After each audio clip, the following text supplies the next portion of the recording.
welcome to the April 4th edition of the Zooch and Wilde Podcast, coming off two great weekends of March Madness. One of them we were able to spend in Las Vegas, but it is great to be back with Zooch.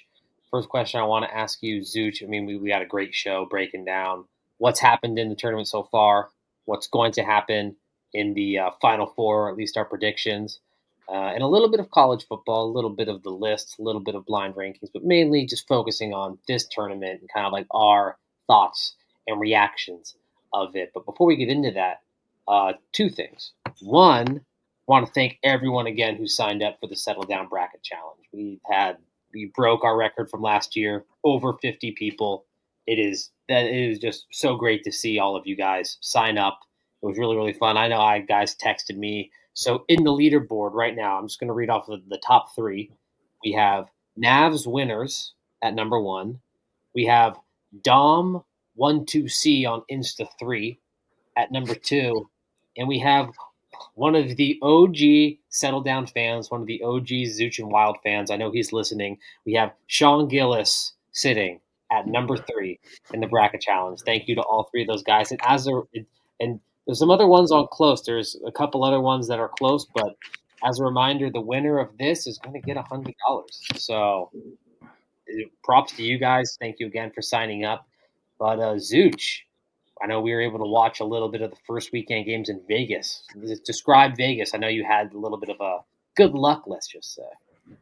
I did. So Thursday, pretty tired. Was up too late with a couple of the other Settle Down boys. Wednesday night, they stayed at my house, and we just were, it is that, like, it's anytime you go on a trip, you're excited the night before, like, you have that initial tired at like 9 o'clock, but I can't go to bed at 9 o'clock. It's very rare that I go to bed that early.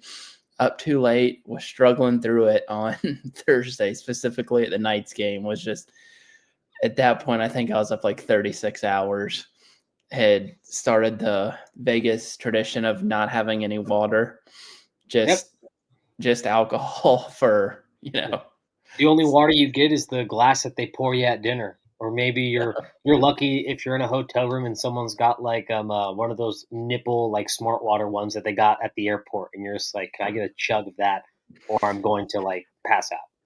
It's smart, and I didn't even think about it at the time. At our hotel room, we stayed at Paris, Las Vegas, and we didn't even get a room that had like the goodies inside the fridge, which is probably a good thing because I don't know if people would have fully understood that those pay for those. Someone would have barged in. I woke up Monday to all of my Haribo gummies gone.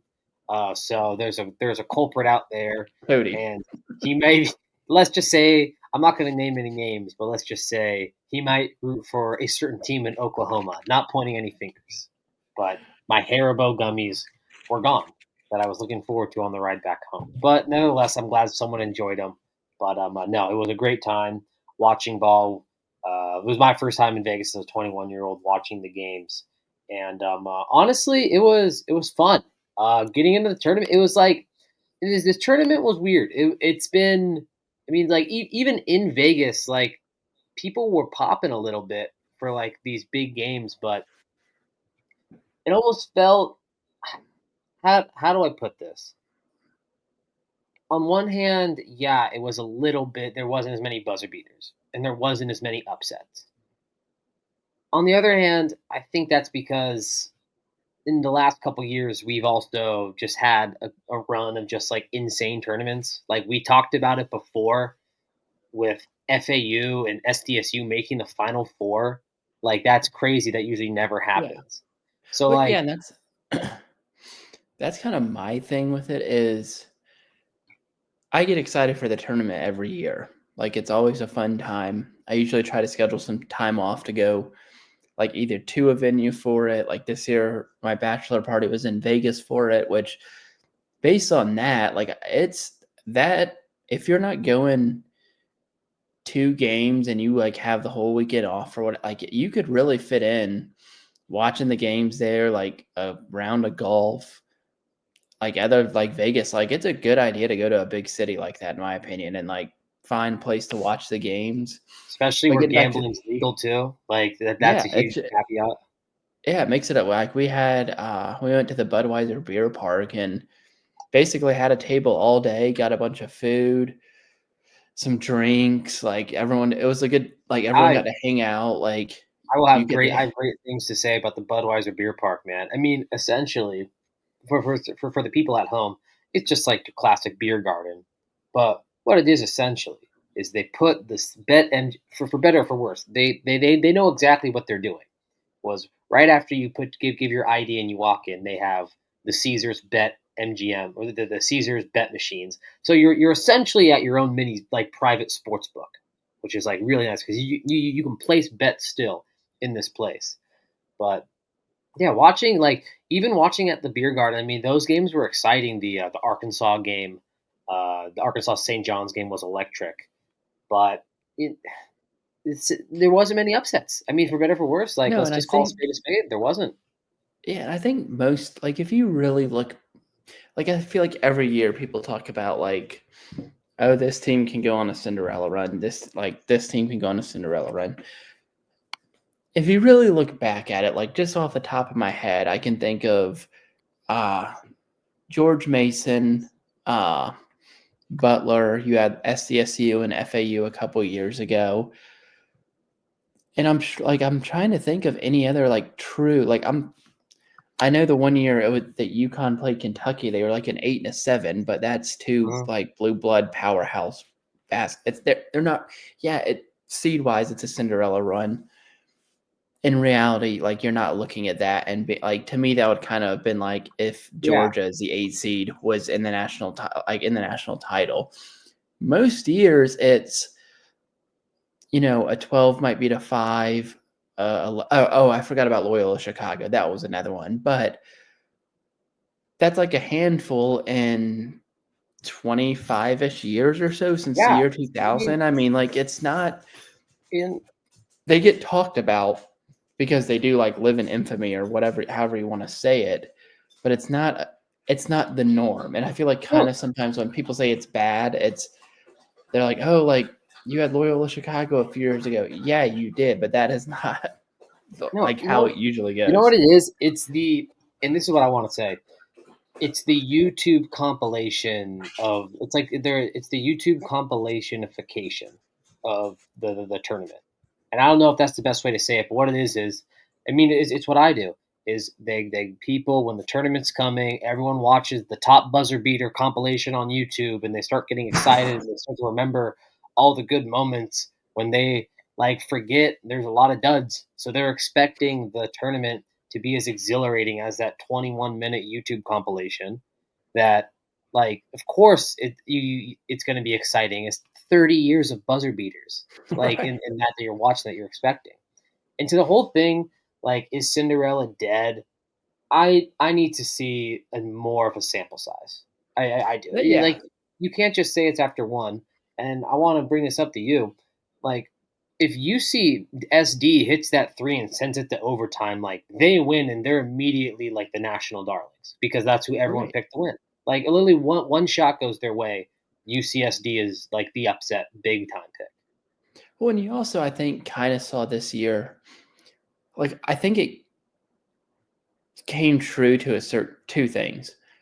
One, I just think the one seeds were just pretty much better. Duke and Auburn. I know Auburn lost 3 of their last 4 going into the tournament or whatever. They've kind of been wire to wire. These are the 2 best teams. And that's fine. That doesn't upset me that they're in the Final Four because that's kind of what you want in a way. I mean, yeah, it would be cool to see UC San Diego, who just jumped up to D1 in the Final Four. But those 2 teams have been great. Florida really caught on later on, and Houston's been the under the radar, really good all year long. They just haven't been talked about as much because Duke and Auburn have been Duke has had the consensus number 1 overall draft pick, and Auburn kind of dominated, for lack of a better term, the best league. And I think that came to fruition too. They you were a couple bad blown leads away for like Arkansas and Ole Miss both blew double-digit leads with They blew a not that much lead. time left. And I think that like the people like I think the SEC was as good as advertised in basketball this year. I know like Michigan State won that game and Texas Tech beat Arkansas. And then granted Texas Tech blew a huge lead to Florida. But Ole Miss and certainly Arkansas was not even like thought about as a tournament team until like later in February and March. So I think you kind of saw the best team just win this year, and that's it what happens. generally happens because like Michigan State was a 2 in the Elite Eight. What was Tennessee? Were they a 2 or a 3? 2. That's a 2. So that's 6 teams that are 1s or 2. And who are the other?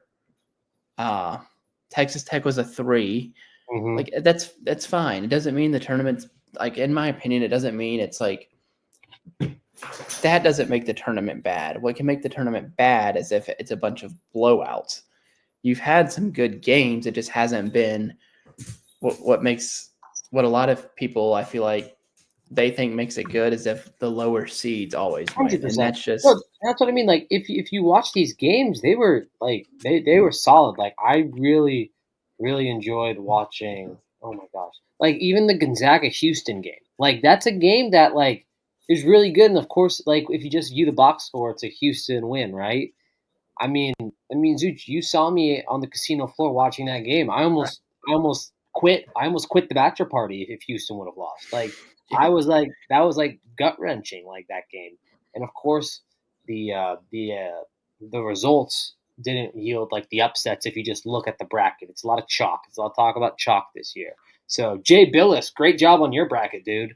But well, and that's how most. I mean,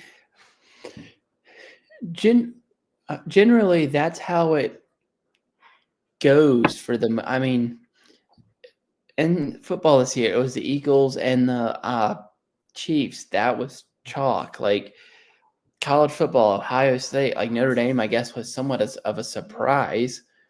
I'm not saying they weren't, but Ohio State was a consensus favorite. Like most time, the underdog doesn't win in sports. They just like the Dodgers won the World Series.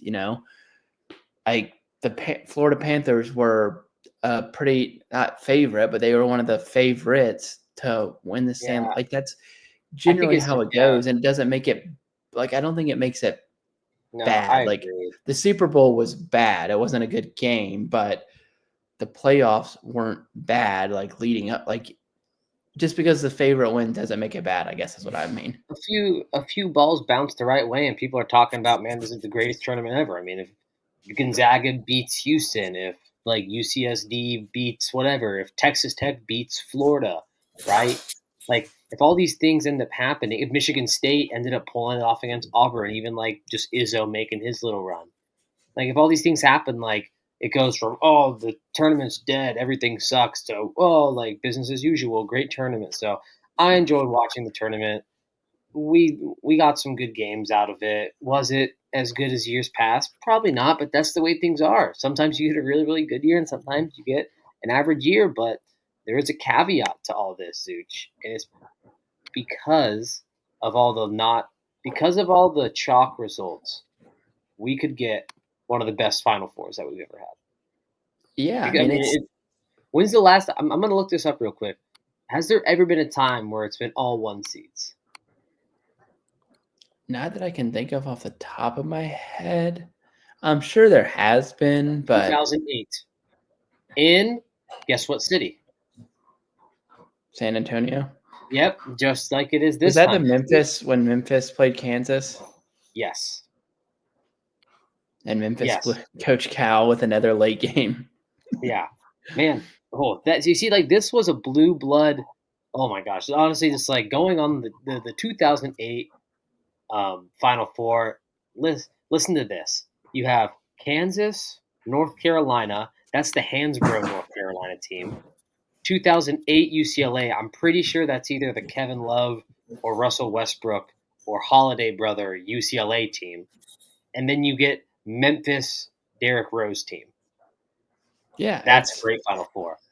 And maybe we'll get the same again with this one. Like, it's solid. Like, these teams don't have a lot of weaknesses. Like, Auburn, old, experienced, Bruce Pearl playing to meet his hero in the White House.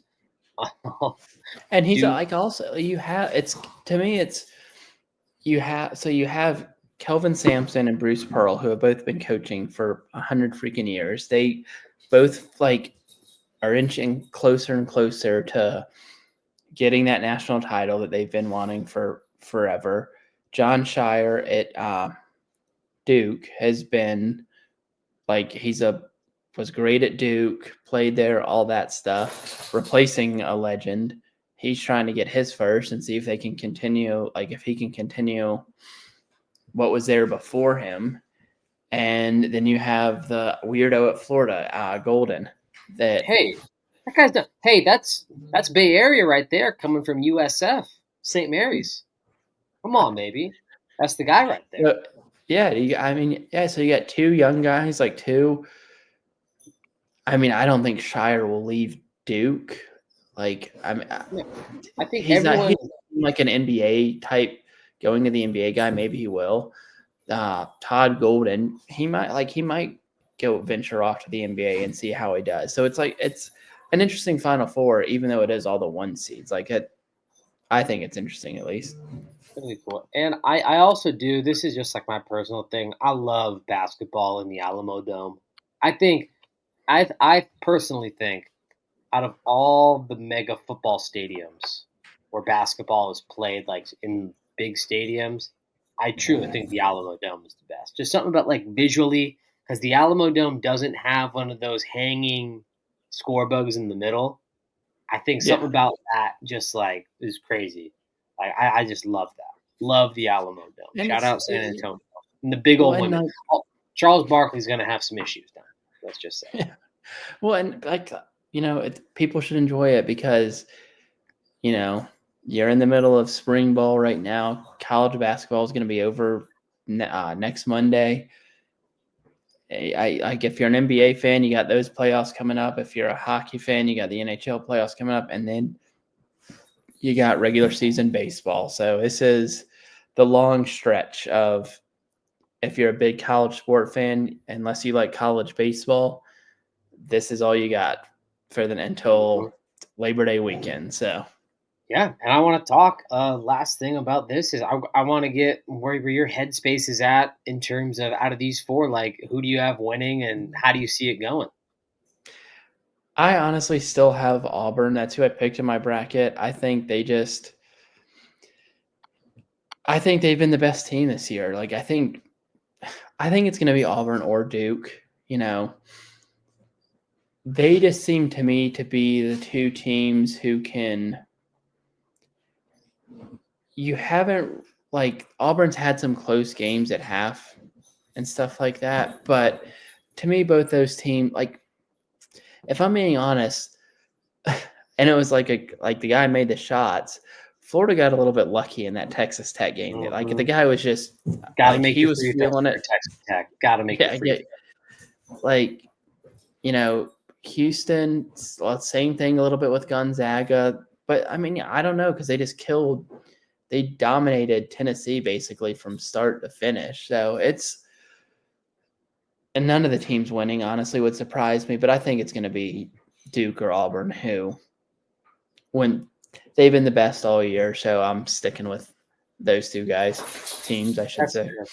I'm going to roll with a team. I mean, you already know. I mean, everyone who knows me already knows. And all the haters out there, I have been picking Houston ever since Jay Wright retired. So what's that, 3 years now in a row? I've picked Houston to win it all. Because Jay Wright retired in 2021. I have picked Houston. And just to put this into perspective, I've picked Houston over 75% of the time that I've known you. I have picked Houston to win the national championship almost every year, and I'm so close. I actually think they get it done. And even if I didn't, I have to roll with them. Their defense, they're one of the nation in points per game and opponents' field goal percentage. I do think they're going to have the biggest test because they get matched up versus an absolute monster in Duke, which I think probably is the best team right now so far. And I know you think it's Auburn. I think Duke is so good. They're so deep. It's I mean I'm not the first one to say this, but like this Duke team doesn't feel like a Duke team, if that makes sense. Like they play with this fluidity, and I think it's because it's a slight difference between the Coach K and the Shire style. Like it's still Duke, and you still get that like excellence brand, but John Shire, it seems like a little bit different. Like it's almost like uncanny valley Duke right now watching them. Yeah.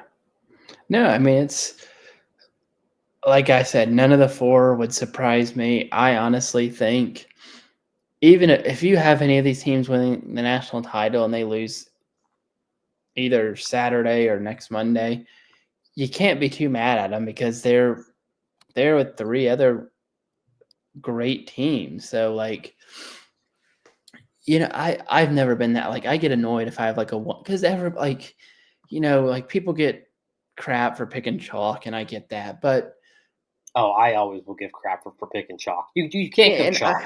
Toss a 2 seed in no, there. and Toss a 3 seed in there. well, I was gonna say most people have as their national champion winner at least a 1 or a 2.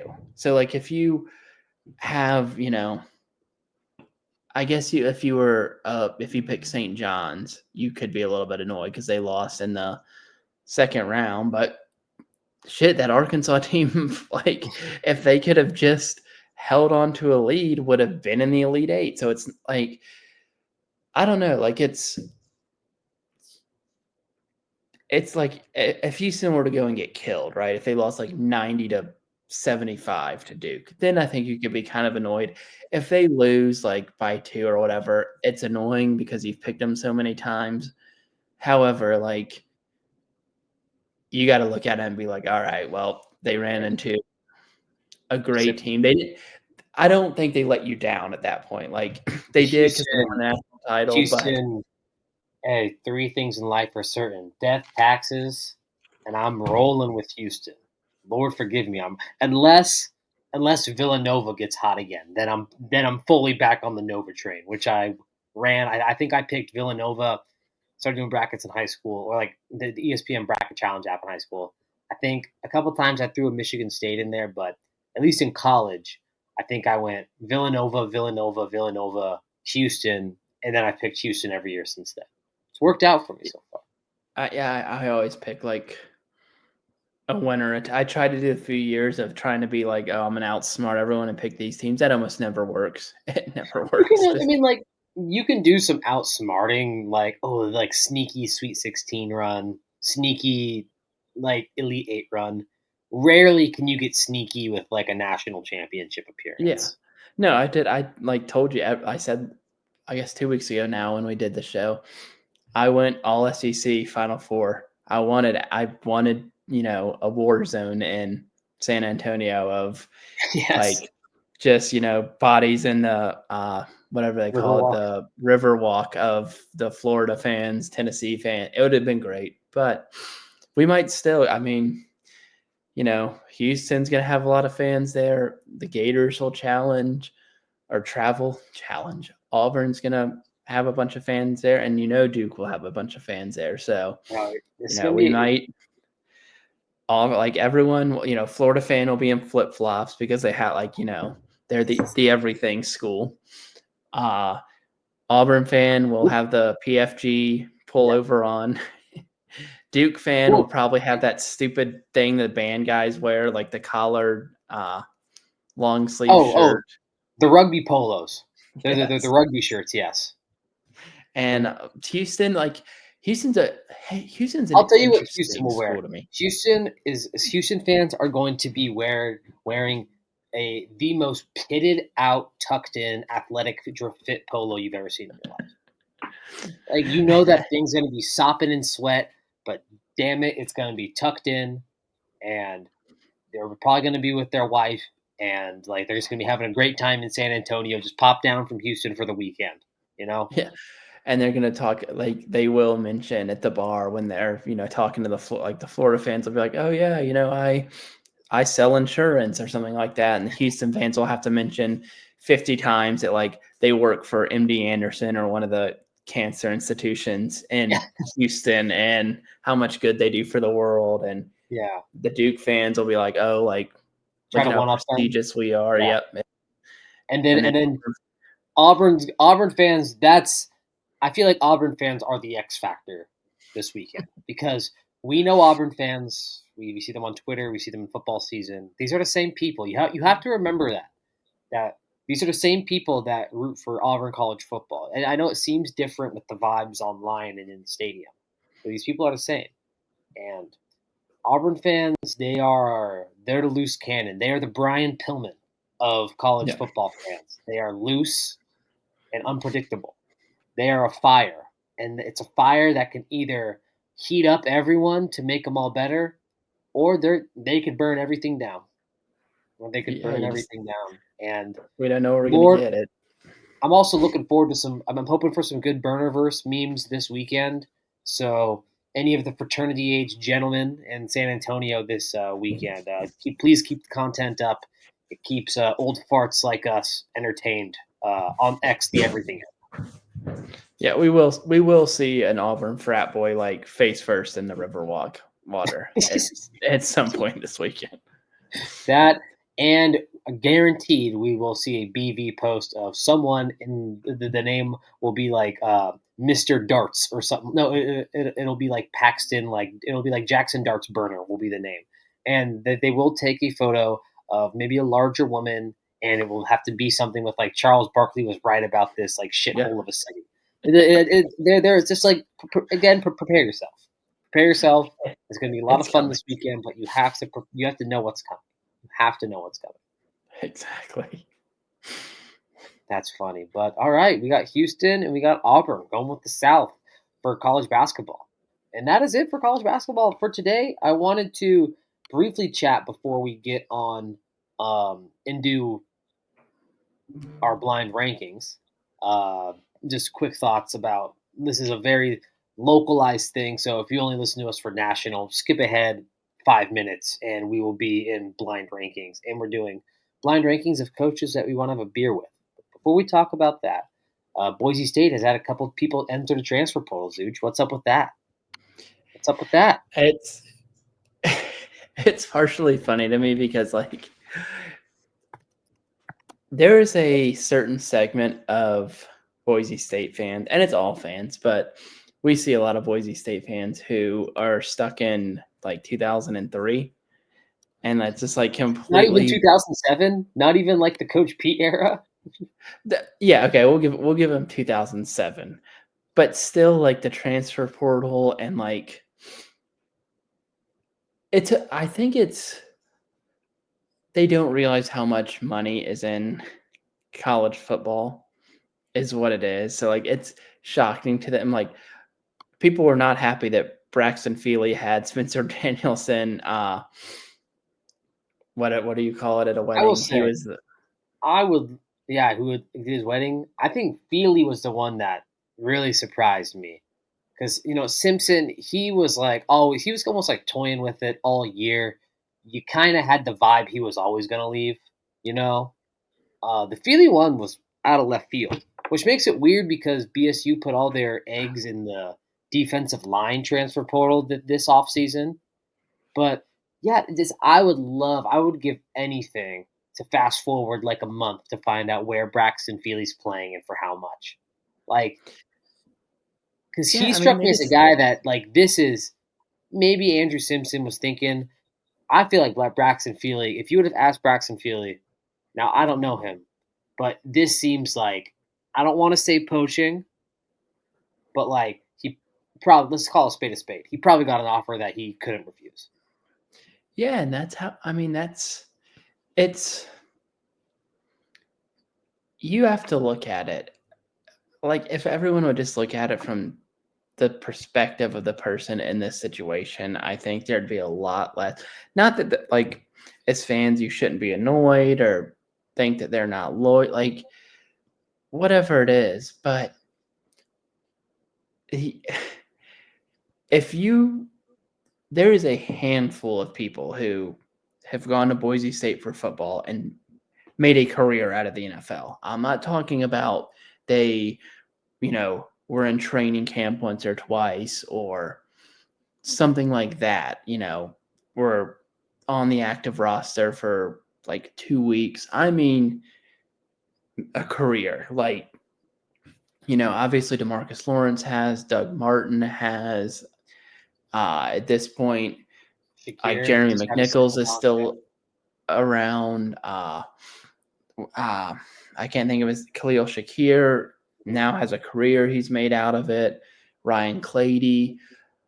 And I mean, I guess you can to a certain extent say like Kellen Moore because he did stick around for a while and now he's a head coach, all that stuff. But in reality, like even Jay Ajayi wasn't in the NFL that long. He made some good money, wasn't in the NFL that long. Brett Rippon is still like hanging around. Austin Pettis was not like a lot of the great players here. Titus Young's situation was a little bit different. He had some personal issues, but it's not. You have to be great here to make it. That's just the way it is. Like you're not going to be,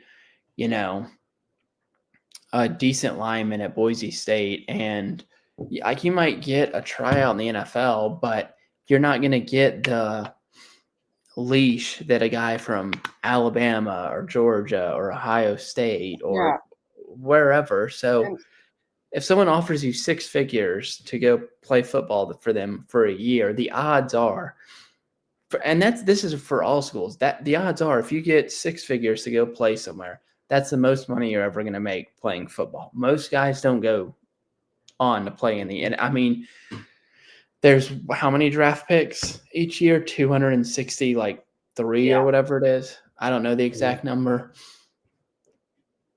Shit, there's 100 guys on every roster in college football, and there's 134 FBS teams or however many it is now. Like, it's like, yeah, it's cool to see like every once in a while you get like a Brock Purdy situation. That's also not the norm.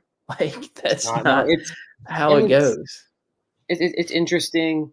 I feel 2 ways. Like you said, one, I do think the people who are like, why are people like the people who make me honestly more upset than the kids transferring are the people who are like, I can't believe, like, how could you be upset about this? It's like, well, because like he's like they're good players who left my favorite team. Of course, I'm going to be upset. Like, I'm not. I don't hate them, but I have every right to be upset with them. Like, right. I wish them nothing. Like, you can do both things. You can wish someone like nothing but the best in their career, but also be like, I'm super pissed off you left. Like, what the heck? Like, some fans and some media members can't get that through their heads that those two thoughts can exist. And I agree with that. And there's no difference now with the transfer portal and stuff. Call it what it is. It is free agency. So I'm a huge Yankees fan.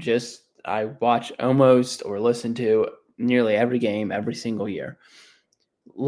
I always have liked Juan Soto. Liked him on the Nationals, liked him on the Padres. Was thrilled he was coming to the Yankees last year. Was like, if the team is good, they have the money, they can pay him, he'll re-sign, all this stuff. I don't personally hate Juan Soto for going to the Mets. I'm not happy with him. I understand when you're getting paid almost $1 billion, you're like, yeah, like, I'm out of here. I'm getting paid $1 billion. And I feel the same way about, these college kids. Like, I guess what annoys me about when like they do it, they want their cake and they want to eat it too, right? They want, they want the NIL to be able to get paid pretty much whatever they want, but not have anyone say anything bad about them. And like you're screwing your team over if you leave. Like and I understand, like, you got to look out for yourself. I'm not saying there's anything wrong with that. What I am saying is don't act like you're not screwing the team over for yourself, which look, I'll be honest with you. If I was, if I had been Ashton Genty last year and Alabama, whoever it was, said they would give me $4 million to go play there, I probably would have went. Like you don't, that would be guaranteed at that point, and you don't know the future. You could blow your knee out. You could get in a car. Like there's a million things that could happen, and your career could be gone in the blink of an eye. It's happened before. I'm not saying it's, it happens all the time, but it does happen. You could, wake up one day and just not have it. But to act like you're the victim when you leave a team and go to make more money or whatever it is, you're not the victim.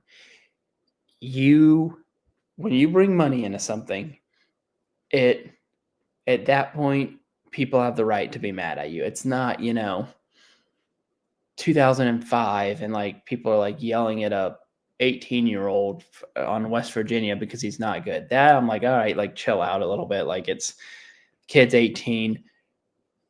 When hundreds of thousands and millions of dollars are involved, you can have criticism online. I'm sorry, I you're agree. you're a big enough boy to sign multi-million-dollar NIL deals. You can take some heat online. I'm not saying like horrible stuff people say, but if someone wants to say you're not loyal, they can say it. Maybe you shouldn't be so soft as to like letting that upset you, which I think the guys who do let it upset them deep down know a part of that is true. And instead of just saying like, look, man, I'm looking out for myself and my family. Call me whatever you want. Like I'll be over here counting my money at the Georgia. Be pissed off as you want. You would do the same thing. So that's how I feel about it. And I have nothing to believe that. I mean, Feely and Simpson aren't the second. Like I hope that. I mean, from everything I've seen, they seem to be stand up guys. So nothing that I've seen so far leads me to believe that they're anything but the second. Being like, yeah, you can feel how you want about me. This is my decision, and I'm gonna have to live with it. So I wish them nothing but the best. Right. And it's every fan base, but you're gonna like Boise State basketball just got that transfer from UCLA, the point guard. Our fans are all about like 2 days ago. They hated the transfer. This is the worst. Blah blah blah. Yeah, no, we get him. It's great. And, what's so funny is in football it goes in a circle too, because imagine how the University of Idaho feels and the University of Hawaii feels when we poach some of their best edge rushers, like because we have more money than those schools. So I totally understand. Like when like the cake and eat it too. You have to take everything into consideration. Like this is a school like Boise State that's like almost dead in the middle of the pack of everything. You're not going to be. It's not a school that's always going to get screwed, but it's not a school that's always going to win either. Like Boise State, probably out of every school in the country, I would say might be dead 50th percentile in terms of everything. Right? Yeah, exactly. Like it literally might be right smack dab in the middle of terms of like resources. So like you're going to win some, you're going to lose some. And it's like you said, it's fine to be upset as a fan when guys leave for whatever, like for basically whatever the reason is. And I don't mean like personal, like if someone's like mother is sick and they like have to like move closer to home to help take care of them. That's not what I'm talking about. What I'm talking about is like playing time, money, coaching change. Like, for example, did you hate Kevin Durant when he signed with the Warriors? Kevin Durant when he signed with the Warriors? I'm a Warrior fan, so fuck that. I know. That's what I'm saying. Like, of course you didn't, right? How would you have felt if you were a Oklahoma City fan? You would have been like, I hope this guy, like, I will root for injury. Yeah, no, I mean, like, essentially that's what's happening a lot in college football right now because it's the Warriors. Imagine it's essentially what's a good example? It's like it's pretty much like Miami getting Carson Beck. Although we'll see how that goes.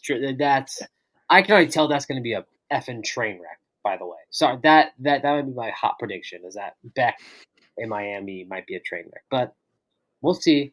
I wish those two guys had nothing but the best. I have every right to be upset. I'm a little pissed, but It's life. It's You make your and that's decisions, like and it is all I can fine to do is be watch pissed. the trail, It bud. is right, it is fine to be pissed. I'm annoyed by it too, and it is fine for them to do that. They want all the benefits of NIL, transfer portal, all this stuff. Like, and people can say, like, I hate when the, reporters or whoever, people who analysts, whatever you want to call them, are like, oh, well, like Buzz Williams, like, what penalty should he pay for leaving A&M to go to Maryland? He does pay a penalty. People shit on him for leaving. Yeah, Like that's the same thing can happen to the players. I don't care if they're 18 to 22-year-olds. And once you bring money into the equation, it Mhm. changes things. This Like, has been, we've been talking about it for a year now. This is the last thing I'll say about this is the, and I called it right when NIL happens. And I think NIL is a good thing, but college sports are starting to become, at least like perception wise, a little bit like professionals. Like you said, when you bring money into it, it's not just like oh, we'll get them next year, kids. It's, I have made an investment and I want a return on it. yeah, exactly. Leave it at That's that. exactly what it is, an investment. Give me what you promised me something. You better bring it like to the table. Like no Mhm. excuses, no whatever it is. So Yeah, we'll see. But enough college football talk. We're gonna get a little bit of our off-season show, the blind rankings. We're gonna do a little blind rankings to end the show. This is where one of us will get five choices in a specific category, read them off in a list, and the other person will rank them 1 to 5, not knowing which is coming next.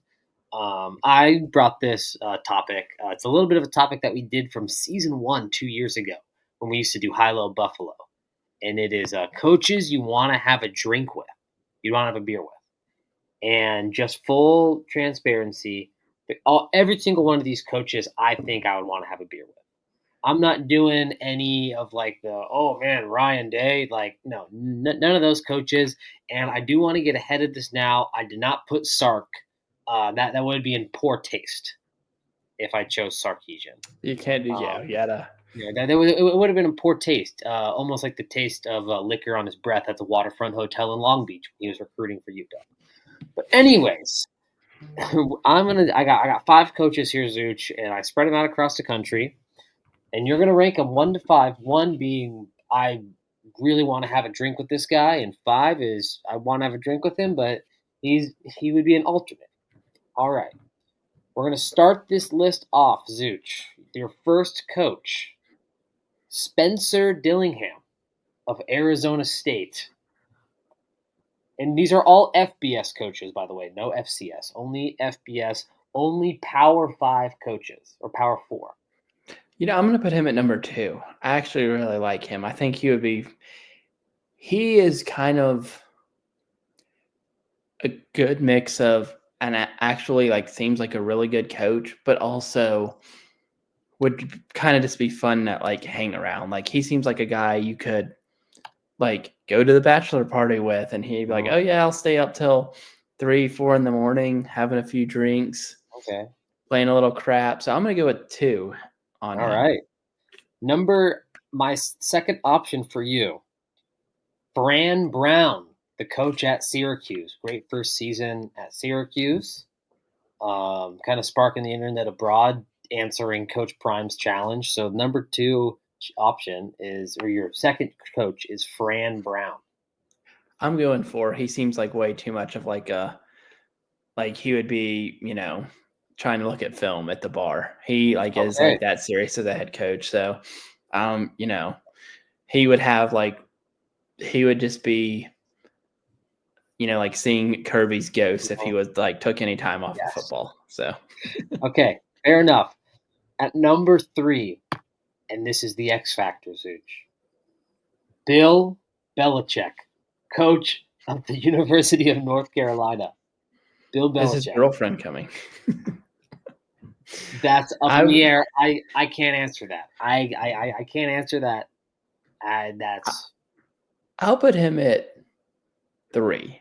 It would just be funny. Like I think he is kind of one of those coaches that you like. He's standoffish and stuff with the media, but I feel like if you actually like sat down with him and there was no media around and stuff, you would hear like he would be I don't want to say like fun because he's like a 70-year-old man, and I like it's unless like if they're like a war vet and they have these like insane stories, I'd be like, oh, okay, like this was fun. Like I can't believe he you worked in went New through England this. for all those years. It's essentially like war what he put those guys through, but That is we'll true. see. I'll put him at 3. I think he would be fun in that kind of All right, situation. we got the 1 in the 5 spot open.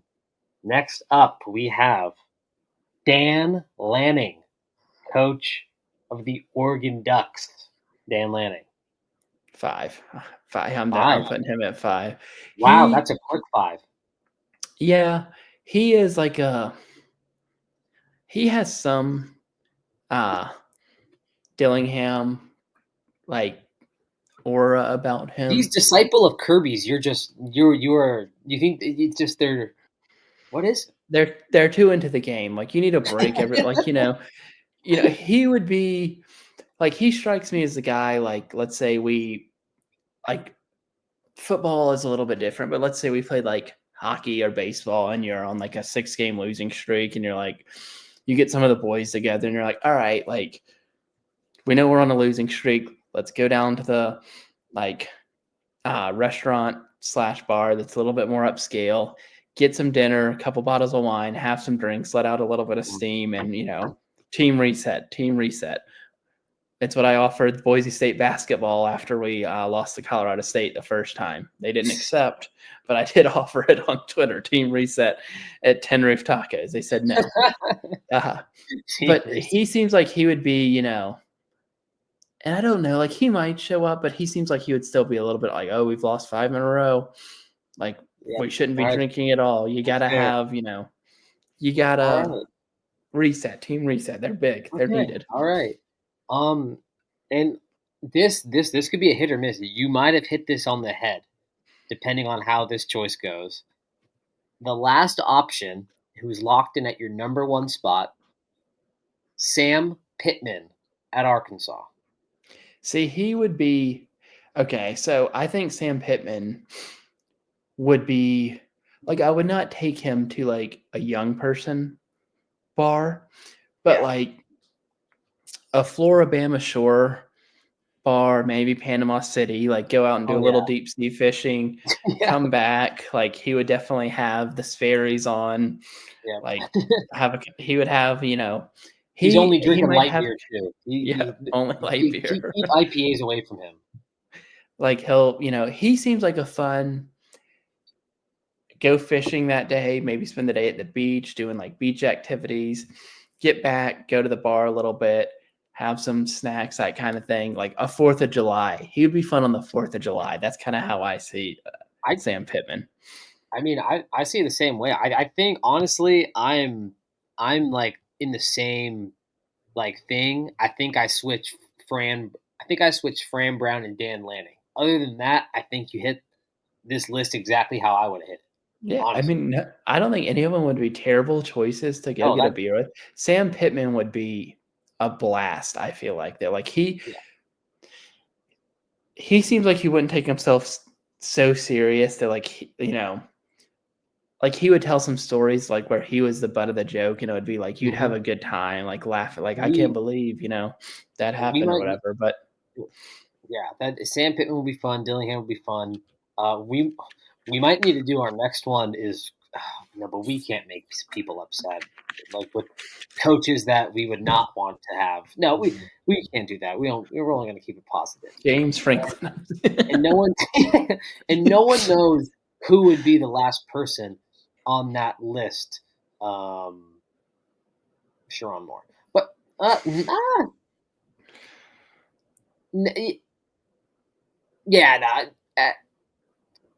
Sharon Moore, he's a group guy for me. I need 2 or 3 other people in the group with Sharon Moore, and then I'm like, I'm all in.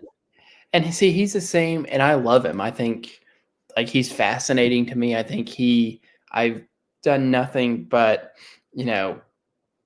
shoot him up into the sky this whole year. I don't know that I would want to go get a beer with Marcus Freeman. He seems like, he would, he is in too good of a shape to like I look at him, I'm like, all right, like You know, like guys, he seems like the guy who like probably before it became a trend stuck his face in ice water, like yeah, just the just Saratoga to do Springs. it.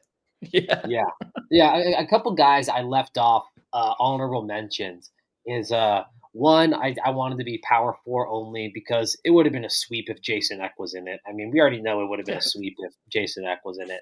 Another guy I left off is Kalani Sitake at BYU. I don't want him to get fined or suspended. So, but maybe we can go get like lunch together. I want to get lunch with uh, Kalani Sisitake. I think he would be a guy who would take himself not seriously at all too. But Yeah, he'd I be don't fun. know if he's maybe some Heineken zeros for him, Zooch. I think that's the route he would go. Heineken zeros, he might go like sparkling water. Yeah. You never really know with So him, that's but why I left there's him off because I don't know if I could get a beer with him. I'd love to hang out with him, but yeah, I mean there's a lot. Like I'm trying to think of some other ones off the top.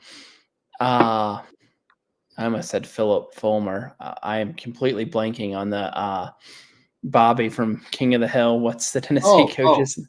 Josh Heupel, that would be an Yeah. X factor. That I feel like that could go one of two ways. One, it's like pulling like teeth, or two, it might be the best night of your life. Yeah. We you could, it could He seems like the guy who might he might start a fight at the bar, or he might just be like a complete weirdo. You don't really know with him.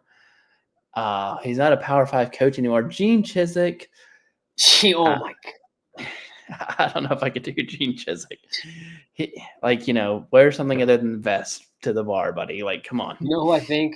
Okay, you know who I think could be a great guy only if you're drinking a macro brew or a sour, maybe a little Justin Wilcox in there, Cal Bears. Calvin. Well, I see, and Lane Kiffin would be great, but he Oh, doesn't. Link, He gave up drinking, which that's I'm starting to think that like what 02 to 09 ish USC staff might have had a drinking problem. Like what we had Stark on what that you mean? staff. Sark, Lane Kiffin, and Ed Ogeron all on your same all On the same, just ripping people apart 66-3 and, just getting plastered. and I mean If like he was still there, Brian Kelly is I dead was last, by the way. honestly, now that you're looking back on it, man, I mean, that was like Frat Leinart in his prime too, like with the beer bong and the billabong shorts that are down to his calves. Like, what what were they doing down here in Los Angeles during those years? It was just nothing but beers and winning ball, man. They were electric. It was, and it's like that would be a good. Someone should do that documentary because the way those coaches' career, like this will be our last thing, but I'm just gonna pull up like the 2005 USC coaching staff, and let's just see.